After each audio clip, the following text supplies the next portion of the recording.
From PRX, this is Living on Earth. I'm Ainsley O'Neill. And I'm Paloma Beltran. World leaders gather in Brazil for the 30th UN Conference on Climate. The COPs and the negotiations are basically a mirror that we hold up to ourselves each year to reflect how we're doing as a species in dealing with this unprecedented emergency. And if the image that we see in the mirror appears a little ugly, it doesn't do a lot of good to blame the mirror.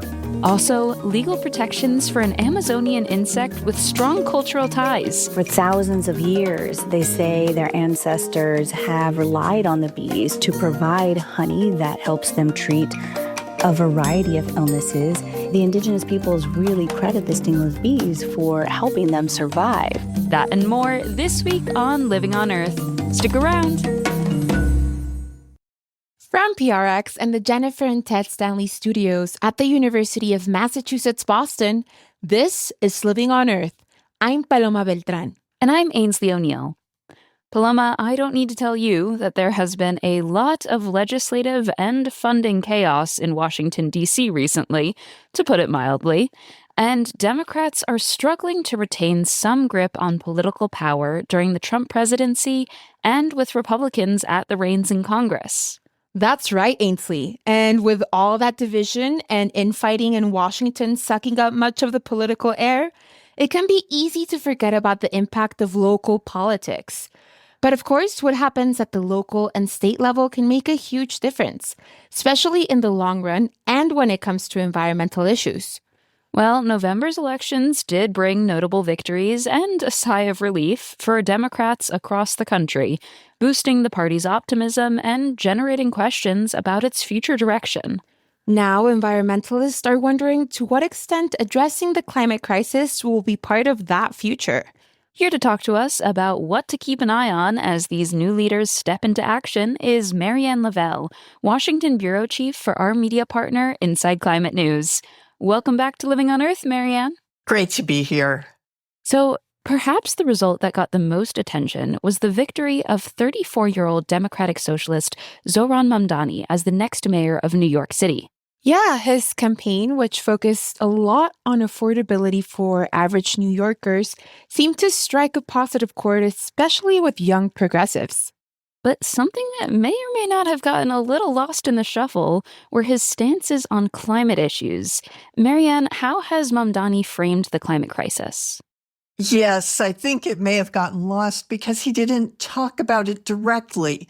But in the context of this greater affordability message, he would say, when asked about it, climate and quality of life are not two separate concerns. They're one and the same. And I think the best example of how he framed the issue is he had this Green Schools for a Healthier New York City proposal. He wants a massive program of upgrading 500 schools. And this is a very popular idea because everyone knows that those schools really need upgrades. And if they can upgrade the school buildings while improving energy systems and even adding solar and replace asphalt with green schoolyards, it could reduce costs as well as improving the schools, which is something that's long been needed. So it's kind of the win-win solution on climate and quality of life that he liked to talk about. And so now he's got a 4-year term coming up. What will be the biggest challenges for a New York City mayor to deal with when it comes to climate? There's no question that it's going to be all of those big buildings in New York City.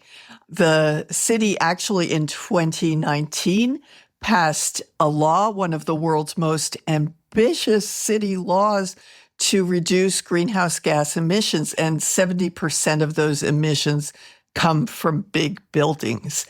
The landowners say this is going to be way too expensive for us. We're going to have to invest millions of dollars in these upgrades. And the current mayor, Eric Adams, had been working to ease the requirements for the real estate industry. What Mamdani has said is he's going to enforce the law, but he's going to find ways to make it affordable, to help the landlords pay for those upgrades. So he's going to use some existing programs to really give them kind of a one-stop shop for help on doing this. Tax breaks certainly could be a big part of that. That is an area where he's going to have this tension between affordability and climate goals. So, where else might he encounter some tension between this push for affordability and development? Well, the natural gas industry is going to be wanting to build more pipelines and plants in New York. And they argue that this is to make energy affordable and reliable. And right now there's a big pipeline project that the governor approved just this week. And it's going to continue to be a big issue for New York City because it goes right by Staten Island and Rockaway Peninsula. The mayor is certainly going to be pulled into the debate over that infrastructure. And he says he doesn't want to see more natural gas infrastructure. The industry, meanwhile, will be saying, well, we're the industry that's going to make energy affordable. Sounds like he has his work cut out for him. He really does. And he's going to be watched closely because other cities around the country and really around the world, they want to see if they can set similar goals on climate and really make them happen. Well, there were a number of elections in other states and municipalities. And so what other leaders who were elected should we be paying attention to, Marianne? Well, I definitely have an eye on Abigail Spanberger. She's the former Democratic member of Congress from Virginia who was just elected Virginia's new governor. And from what I understand, she will be the first female governor of the state, right? That's right. And Democrats also flipped 13 seats in their legislature, giving them a really solid majority in the state's House of Delegates. Wow. Well, what does this new balance of power mean for environmental policies in the state? For both Governor Spanberger and the legislature, there's going to be urgent, tough issues on a massive amount of new data center proposals, these big data centers that are necessary for artificial intelligence. Right now, Virginia is the number one state in data center capacity. Northern Virginia is actually the number one market in the world. Only Beijing is second for these big data centers. And there are proposals out there to add 4 times the current capacity. And now, Marianne, remind us why these data centers are a cause for so much environmental concern. Well, there's a lot of questions, including the footprint of the centers and also their water use. But probably the biggest questions have to do with their huge energy use.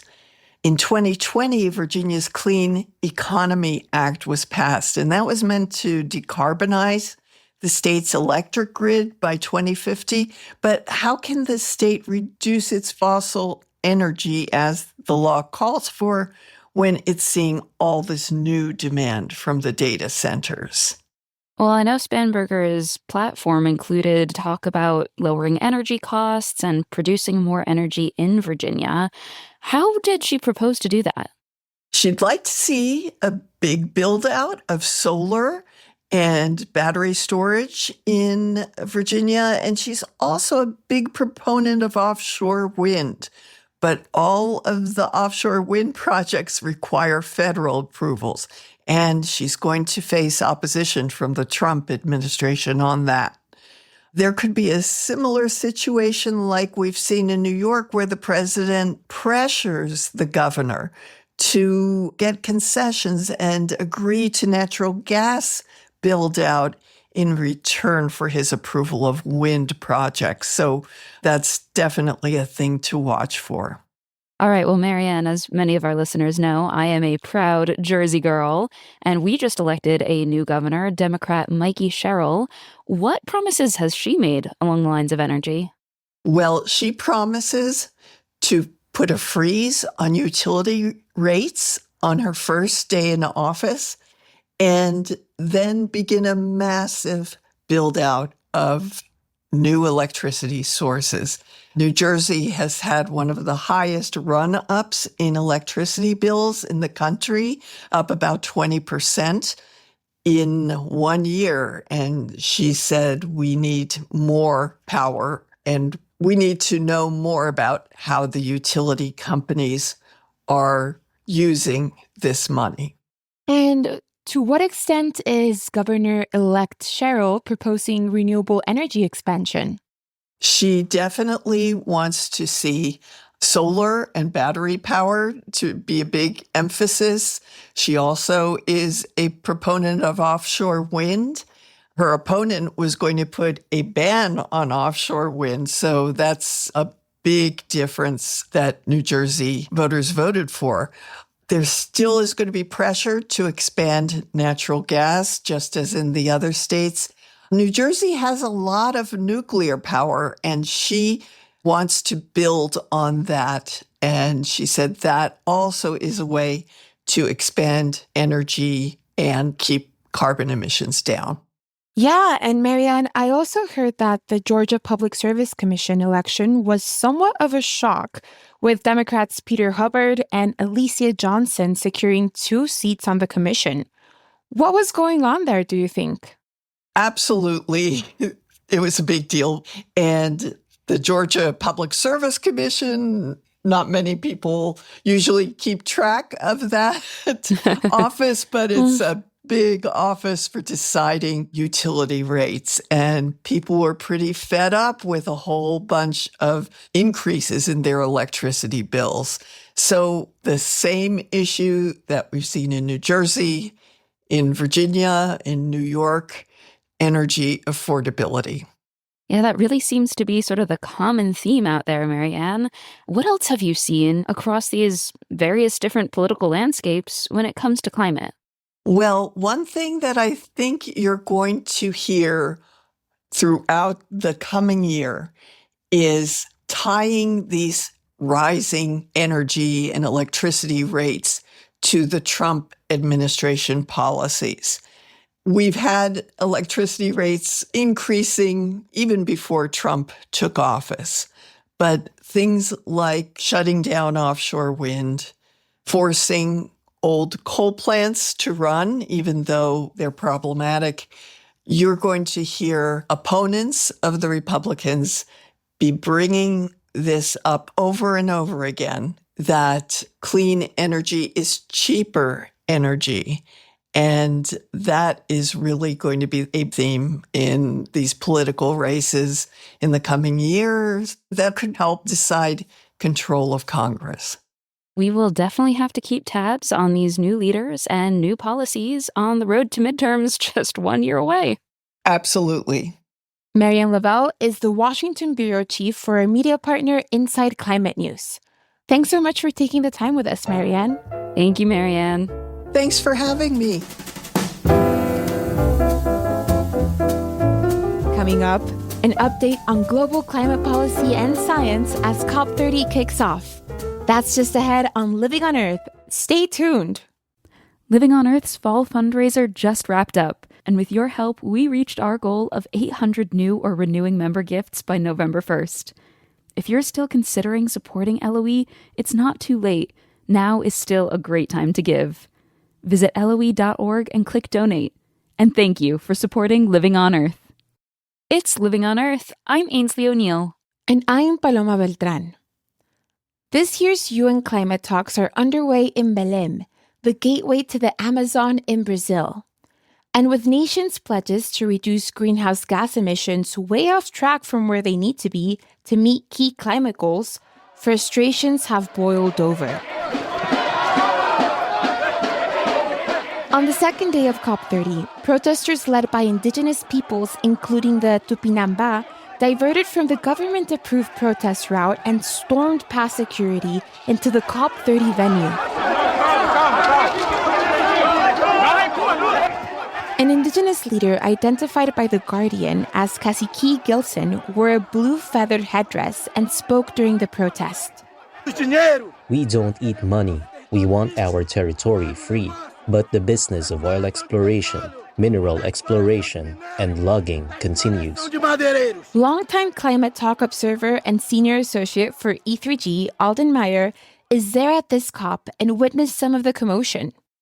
I think it just shows, that you can't keep the outside concerns and passions of people from affecting the process here. This was a particularly dramatic way of doing that, and just a symbol of how much the outcome of these talks means to people because they see how it's directly affecting their lives. Indigenous communities play crucial roles in protecting ecosystems around the world. Brazil is establishing an initiative called the Ethical Stocktake to call attention to the disproportionate effect that the climate crisis is having on marginalized communities, including indigenous people. How could this shape COPs going forward? Well, it's a very interesting process. It's been led by Marina Silva, the Environment Minister of Brazil, as well as her counterpart, the Indigenous Minister of Brazil, has been very engaged in this, Sonia Guadalajara.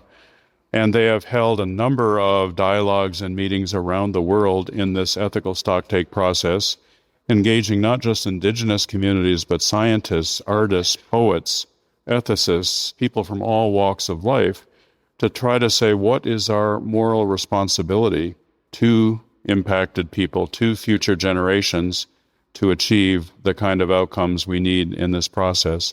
They have provided an input to this process. It's not a negotiated input. It was developed based on the consultations they had around the world over the last year or so.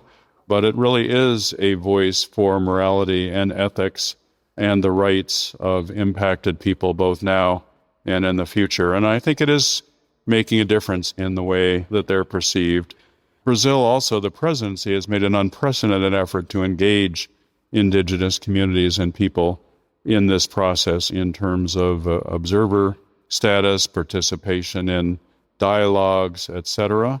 It's still not enough. It's not everything the indigenous people constituency in this process would like to see, but I think it is a step forward, and I think it's going to be pretty hard for future COP presidencies to try to roll that back and do less to reflect the interests of those communities in this process. So COP is being hosted in Brazil this year, which is an interesting dynamic. On the one hand, Brazil has made efforts to preserve its rainforest ecosystem, but deforestation continues, and the nation is also exploring the possibility of drilling for oil in the Amazon region.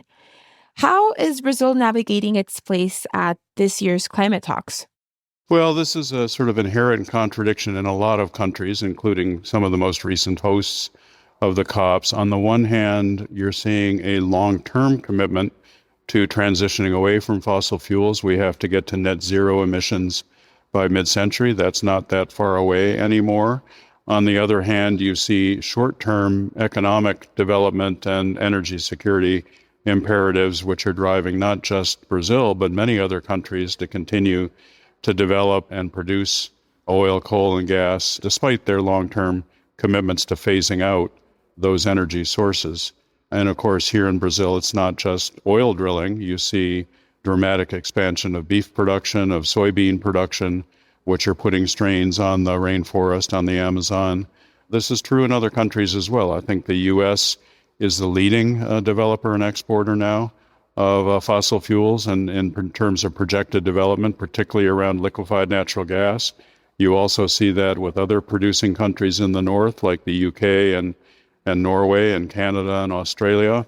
And of course, you're seeing countries in Africa and elsewhere moving to exploit their fossil fuel resources. So this is sort of an inherent contradiction. We're trying to manage a transition away from what has powered the Industrial Revolution and fired up economies over the last century, and we're trying to do it in an unprecedentedly rate of speed and short amount of time to make that transition. So there are strains and contradictions in the system. I don't think it has impacted the ability of the Brazilian presidency and their very experienced team of diplomats to manage this process. They're doing a very skillful job.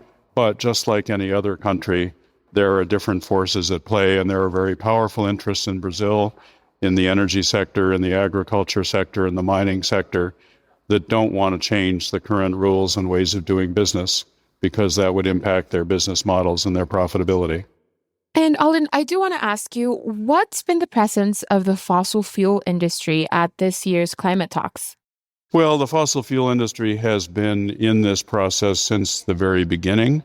They are definitely here in force. They are represented both in terms of investor-owned companies like the big petrochemical companies and oil producers and coal producers, but of course they're also represented by many of the state-owned companies that produce coal, oil, and gas, and the exporting countries, particularly the Arab region, but others. So they're definitely present. There is going to be a big fight over how specific we can get on implementing the consensus decision from 2 years ago on the need to transition away from fossil fuels in the energy sector.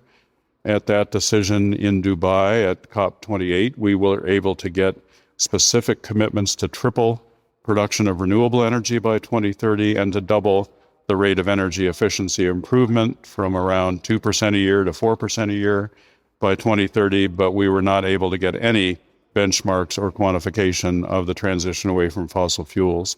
So there are discussions here about the need to set up a process and a roadmap forward on how to implement that decision. Brazil is talking with people about that. Colombia has put forward a proposal in this. Other countries are talking about it. But the more specific you get on that, the more vociferous the opposition will be from both the privately owned companies and the oil, gas, and coal producing countries. So talk to me after the end of next week and we'll see what we get out of here. But this is definitely going to be a very live issue over the next 10 or 12 days. Decade after decade, countries have promised to address the climate crisis, but scientists say that limiting global temperature rise to 1.5 degrees Celsius will be impossible without urgent action. What signs do you see that countries might bridge the gap between motivation and action? Well, let me first talk about the science because I think we have seen a shift here. Even the Secretary General of the United Nations, Antonio Guterres, in his speech at the Leaders Summit, acknowledged that it is virtually certain at this point that we are going to overshoot the 1.5 degrees Celsius temperature goal in Paris, at least for a period of time. But he said that doesn't mean we give up on it. We have to try to limit the magnitude and the duration of that overshoot, and we need to make sure that we return to staying under 1.5 degrees no later than the end of this century. So that's already a recalibration of the goal, so to speak, just because of the fact we've done so little in the last 20 or 30 years to constrain emissions of greenhouse gases. On your question, though, I think it's a mixed bag. We see some of the national commitments that were put forward in the run-up to this meeting as being fairly ambitious and really putting pressure on various sectors in their economy to decarbonize. We see others that are basically business as usual. We have seen the rise of the business and states and mayors and other subnational actors. They are also here in force. There's a component of these process here in Belém called the Action Agenda, which Brazil has made a centerpiece of their COP to try to accelerate action by states and cities and investors and businesses and others. That, I think, is paying off, and there's a chance that that can help close some of the ambition gap. The report that was just put out, the updated report by the UNFCCC Secretariat earlier this week, reflecting the latest state of play in terms of country submissions of pledges, showed that we were on track to cut emissions only by 12% below 2019 levels by 2035, compared to the 60% or more that scientists say we need to do if we're going to have any chance of staying on track for the Paris temperature goals. So we're only doing about 1/5 of what we need to do. I think we will see some incremental progress here on some of these fronts. We're going to see some announcements on methane, on forests, on energy, on other sectors, but they're going to be nowhere near what is needed to close the gap. So we're going to come out of Belém with a lot more work to do if we want to limit temperature increases even to well below 2 degrees, much less 1.5. There's a push to decarbonize the global economy, but rare earth metals are often extracted through harmful mining practices. To what extent is there a conversation about a just transition in the mining sector at this year's COP? Well, the issue of just transition is front and center in the negotiations, not just on the mining sector, but the energy sector, large industries, forests, agriculture, land use, you name it. It's a dominant theme here. Of course, it's a very complicated and complex space, but I think we will see a fairly significant decision on this front at the end of next week. We'll see how far we can get in terms of moving just from 2 dialogues a year on just transition, which is the current state of affairs, to a more proactive set of institutional arrangements to advance just transition in the country and community level. But that's one of the issues here. The critical minerals and mining issue has also received a lot of attention in the UN process. There's a commission led by the Secretary General and other elements of the United Nations looking at responsible mining practices. That's not my area of expertise, but I know colleagues who are involved in that think it's a very constructive discussion. Of course, implementation of any criteria for responsible mining is at the national level. And just like on emissions of carbon dioxide or production of plastics or anything else, the UN can't impose obligations on countries. But there is a lot of work going on, I think, in that process and in other areas to try to deal with the impacts of increased mining and production of critical minerals. And Alden, you mentioned the world is way off target in reaching climate goals, and there are big questions about the usefulness of the COP process itself. You've watched this process play out for 3 decades now. What's your take? Well, it's not a perfect process, but it is the one place where the nations of the world and people of the world from all constituencies come together every year to reflect on how well we're doing and to try to figure out how we can do more to deal with the climate emergency. There really is no other venue. If we did not have this process, we'd have to reinvent it. The COPs and the negotiations are basically a mirror that we hold up to ourselves each year to reflect how we're doing as a species in dealing with this unprecedented emergency. And if the image that we see in the mirror appears a little ugly, it doesn't do a lot of good to blame the mirror. The problem is not the UNFCCC, the UN process, or the negotiations. There are ways to improve that, and some of those are being discussed. The problem is the lack of political will in all too many countries to make the tough decisions to protect people's lives. The problem is the dominance of the fossil fuel industry and other special interests in this process over the last 30 years, putting their short-term profit interests ahead of the well-being of their own people.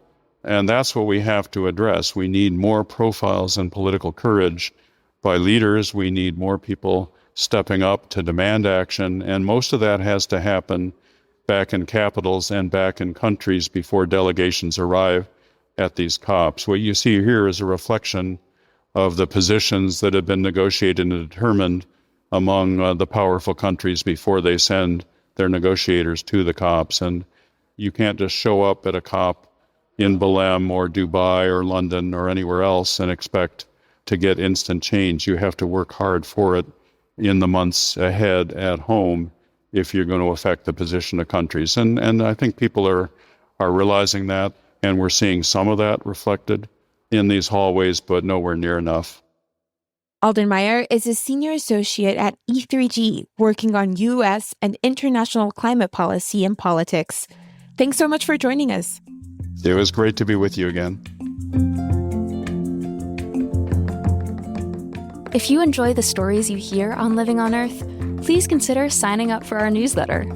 You'll never miss a show, and you'll have special access to show highlights, notes from our staff, and advanced information about upcoming events. The Living on Earth newsletter is sent to your inbox weekly. Don't miss out. Subscribe at the Living on Earth website, loe.org. That's loe.org. And by the way, you'll also find photos, links to more information, and a full transcript of every single show. And we'd love to hear from you. You can write to us anytime at comments@loe.org. That's comments@loe.org. Just ahead, the symbiotic relationship between an indigenous tribe in the Amazon and stingless bees. Stay tuned to Living on Earth. Support for Living on Earth comes from the Waverly Street Foundation, working to cultivate a healing planet with community-led programs for better food, healthy farmlands, and smarter building, energy, and businesses.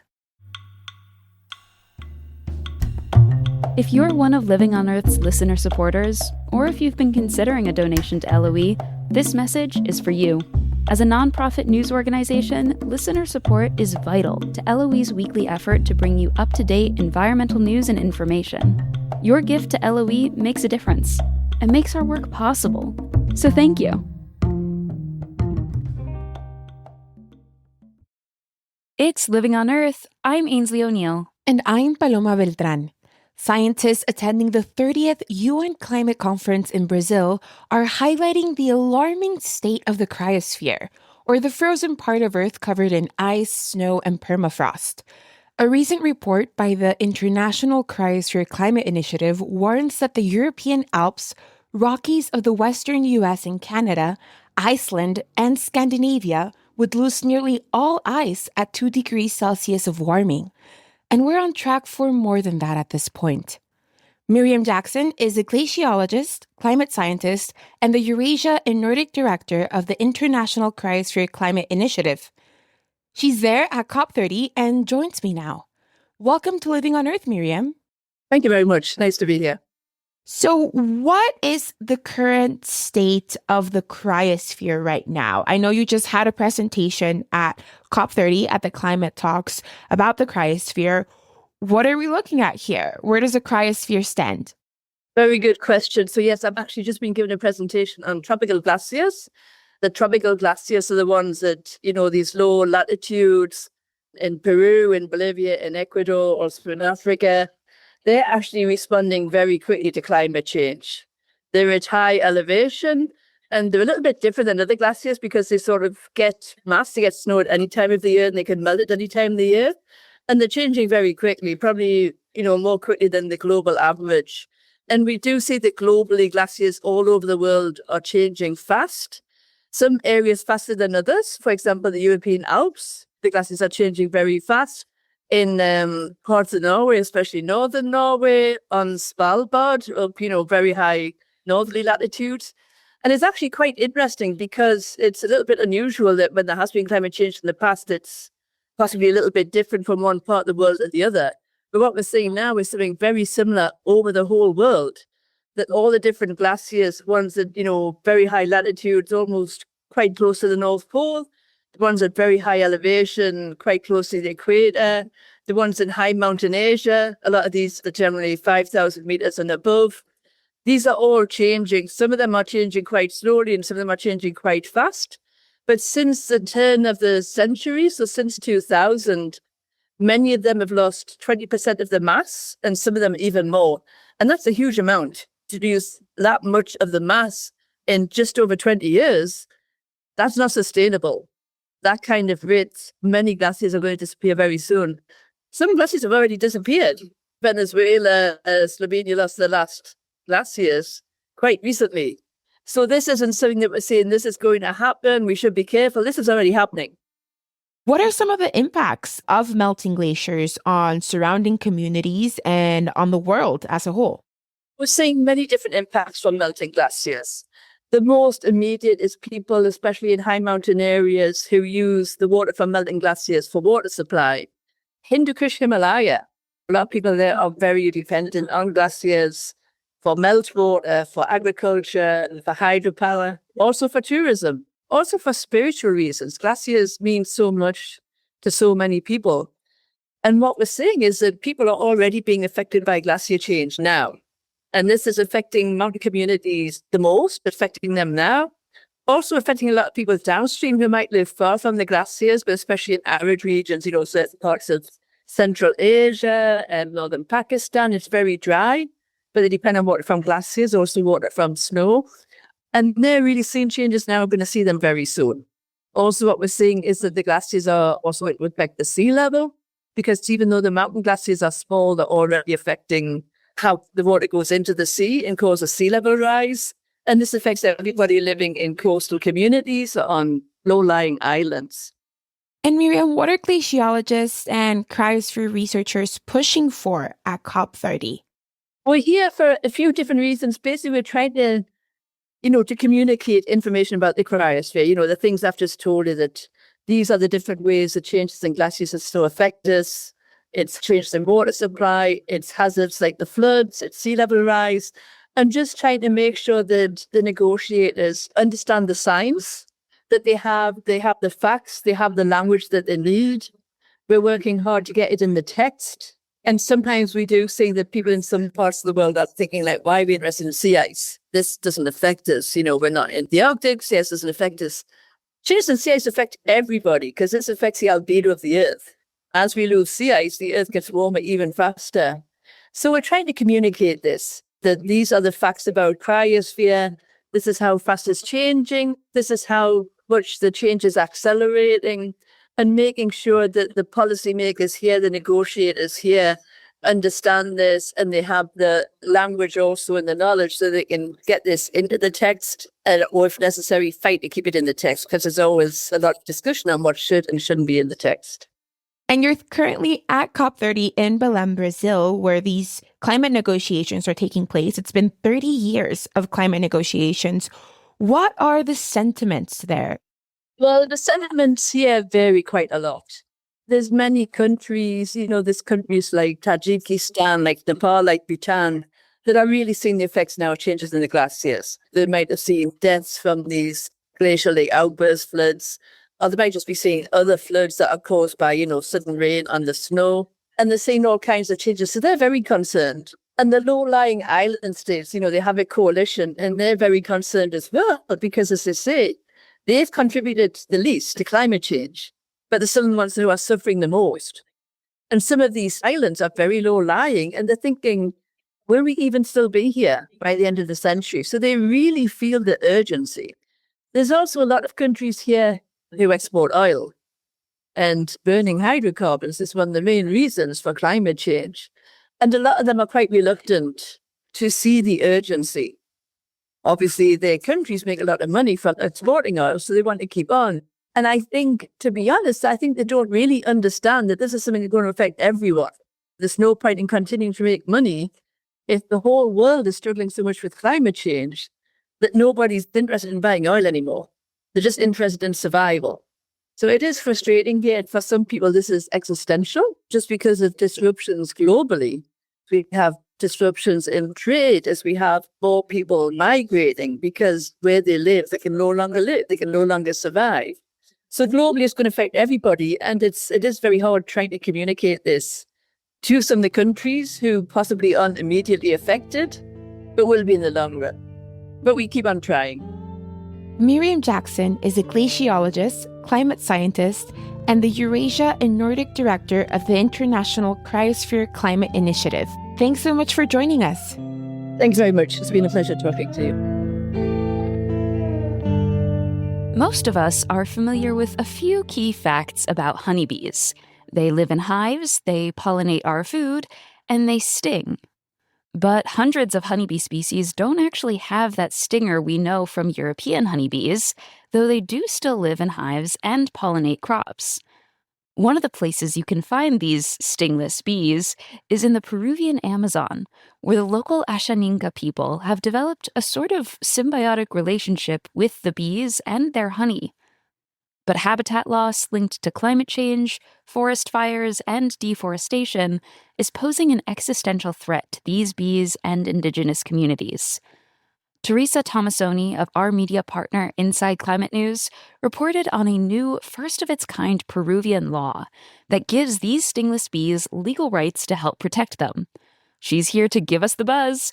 Teresa, welcome to Living on Earth. Thank you so much for having me. Teresa, tell us, what is a stingless bee? What sets these bees apart from the ones that we might be familiar with here in the United States? Stingless bees, as the name suggests, either don't have stingers or have stingers that lack the ability to cause pain. Now, that doesn't mean that they can't cause a little bit of harm now and then by biting. For the most part, these bees are very sweet and gentle. As the Ashaninka people taught me, that's why they call one of the species angelitas, which means little angels. These stingless bees are key pollinators in the Amazonian ecosystems. They are contributing to the pollination of at least 75% of agricultural crops in the region. One of the reasons that stingless bees are so not well known is they're tiny. They are often dismissed as flies or wasps. People don't know the major role that they play in pollinating the Amazon rainforest, the lungs of the world. And you were on the ground in Peru for about 2 weeks reporting on these bees. Can you tell us a little bit about that experience? What's it like in that region of Peru, and who were some of the people that you actually spoke to there? It was such an incredible experience. I've been to the Amazon various times, but I've always been close to the Amazon River. We were actually in the central Peruvian Amazon, so we were in a region that's higher altitude. We were climbing up steep mountain paths, taking a moment to catch our breath as we're hiking uphill. The first time I saw the stingless bees happened in the indigenous Ashaninka community of Pichiquilla, located along the Ene River. Doctora Rosa Espinosa, another entomologist who's Peruvian and indigenous as well, Cesar Delgado, and some of the other Ashaninka community members who have been practicing stingless beekeeping, which is called meliponiculture, arranged to facilitate a workshop in the community center where they showed off 2 bee boxes, which they call cajas in Spanish. And when I watched Doctora Rosa Espinosa and another woman featured in my article, Micaela Huaman, open that first hive, I was just amazed because this hive looked very different from the honeycomb hives many of us have seen. This hive looked like a soccer ball riddled with kind of craters, almost like a planet. It was very globular and had these cavities. And what is super interesting is these stingless bees create these grape-sized honey pots where they put their honey in, and that's where the honey is stored. And well, of course, I have to hear even more about this honey. I'm hoping you had a taste test that you can maybe share with us. What did you learn about this honey? This honey is not like any honey that you would buy in a store, at least in the United States, right? This honey has a high water content. It's a little bit sour or acidic. Some of it is sweet. It's both sweet and sour. It goes down very easily. It doesn't stick to the back of your throat. It's not gooey. It goes down almost like a spoonful of medicine. And in fact, it is highly medicinal, which indigenous people, the indigenous Ashaninka and other indigenous groups throughout the Amazon have known for millennia. They've used it to treat a wide array of illnesses. And now scientists like Doctora Rosa Espinosa and Cesar Delgado are just confirming that in their laboratories by doing these chemical analyses of these honeys and finding that they have anti-inflammatory, antibacterial, even antiviral properties. So, Teresa, tell us about the process of stingless beekeeping. How does it work exactly? First, you have to find the bees. Even in the best of conditions, it's not easy to find them. Their nests are not just hanging from trees. They're hidden inside the trees. They're hidden inside rotten logs. Some indigenous peoples, like this park ranger, Richard, listens for the bees. He can stand still in the forest and attune his ear into the sound of stingless bees, which I find quite incredible, and then follow that sound to the nest. But to access the nest, even once you know where it is not easy. What I'm told is that historically, these nests were removed from a tree by chopping the entire tree down, which, as you can imagine, is not the most sustainable thing to do in the Amazon rainforest when we're trying to preserve habitat. And so the Ashaninka people have developed a new method of basically cutting out a small section in the tree in a way that doesn't harm the tree permanently. They can detect where the nest is basically by knocking on the tree, again by sound. Once that nest is put into the bee box, they leave that box near the tree with the hopes that they're going to attract the bees back. They're going to then find this box with a little bit of honey around its entrance, and the hope is that they enter and begin working in their hive once again. Once they see that the bees are thriving in that bee box, usually about a week after they've been removed from their natural habitat, they'll move that box to another area, either into a community or near a garden plot that they want more pollinators in. And what about the role that they play in local culture? How do stingless bees and, I guess, stingless beekeeping fit into the local indigenous communities? The Ashaninka people have a very strong relationship with the stingless bees. They call them their ancestors. They say, we live with the bees live with us. And so for thousands of years, they say their ancestors have relied on the bees to provide honey that helps them treat a variety of illnesses. The indigenous peoples really credit the stingless bees for helping them survive.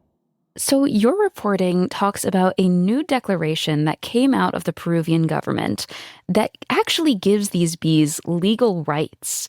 Now, for those of us who might not know why this is, how would you explain what it means for an insect to be granted legal rights like this? So before last year, the Peruvian government didn't even acknowledge that stingless bees existed as a species within their country. They had no legal protections whatsoever, even though European honeybees, Apis mellifera, did. So what Dr. Rosa Espinosa, Earth Law Center, other scientists and the Ashaninka people really advocated for was first a national law that recognized these bees exist in our country. But then they wanted to strengthen that law to go a step further by acknowledging these insects as inherent holders of legal rights. And so this next step is based on a growing rights of nature movement, which is a legal and philosophical framework that is really meant to strengthen and reframe how we protect the environment. And so this new declaration actually was developed in collaboration with Ashaninka leaders and community members. It also mentions that the indigenous people's rights are inextricably connected with those of the stingless bees. They acknowledge that the indigenous people's culture, their spiritual beliefs, are very much intertwined with the well-being of the stingless bees. And what kinds of threats are they facing that really inspired this push to protect them? As we know throughout the Amazon, deforestation is one of the number one threats to habitat and species. We are seeing illegal logging happening rampantly throughout the Amazon, but particularly in this region of Junín, we're seeing large areas of land clearing happening to make way for other agriculture, cattle grazing, even illicit coca crops. So their habitat is being largely wiped out. And then we have climate change, which is raising temperatures in these typically cooler environments, as I mentioned, in this part of the Amazon, forcing the bees to move higher, further away from communities that are used to depending on them and harvesting their honey for medicine, for example. And so, what kind of impact do you see these new legal rights having, not just on the bees themselves, but in the local culture? What I'm hearing from Rosa Espinosa, for example, is that the government of Setipo will implement this local law by designating or funneling funds to local communities to be trained in meliponic culture, in the practice of stingless beekeeping. But the sources of income are very limited in this region. And so by training them in stingless beekeeping, by giving them the materials, could open up a whole new opportunity for earning income in this particular area. We're already seeing this happen in other regions of the Peruvian Amazon. The other part of this implementation is very much focused on restoration. So the scientists, the Ashaninka leaders are really hoping that investments will be made in restoring areas that have been degraded by illegal logging, by wildfires. Well, so Teresa, some might say, okay, cool, fun facts. We now know that a stingless bee exists, but what's the impact here? What's the importance here? Why would you say that people globally should care about these stingless bees? I think it's important to note that we are facing a global crisis in losing our pollinators, from our butterflies to our honeybees to the stingless bees in the Peruvian Amazon. Losing our pollinators affects us all. This affects the agricultural crops that we depend on for our food. It affects the availability of medicinal plants. And so the stingless bee is a unique case study in which to set our eyes on and learn from and acknowledge what can happen when their habitat disappears. When it's cleared, those pollinators disappear, and then what happens? We lose those medicinal plants. We lose the potential to pollinate the crops that large populations also depend on throughout the region. Teresa Tomasoni is a journalist with Inside Climate News. Teresa, thank you so much for joining me today. Thank you so much for having me.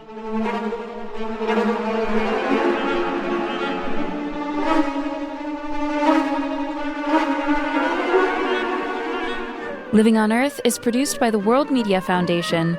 Our crew includes Naomi Ehrenberg, Sophie Boker, Jenny Doring, Daniela Faria, Swayam Gagneja, Mark Kausch, Mark Seth Lender, Don Lyman, Ashanti McLean, Nana Mohammed, Sophia Pandelides, Jade Poley, Jake Rigo, Andrew Scarrett, Bella Smith, Melba Torres, and Elle Wilson.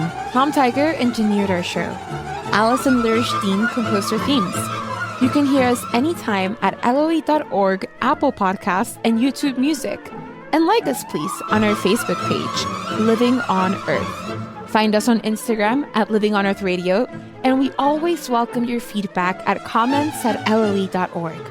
Steve Kerwood is our executive producer. I'm Paloma Beltran. And I'm Ainsley O'Neill. Thanks for listening. Funding for Living on Earth comes from you, our listeners, and from the University of Massachusetts Boston, in association with its School for the Environment, developing the next generation of environmental leaders, and from the Grantham Foundation for the Protection of the Environment, supporting strategic communications and collaboration in solving the world's most pressing environmental problems.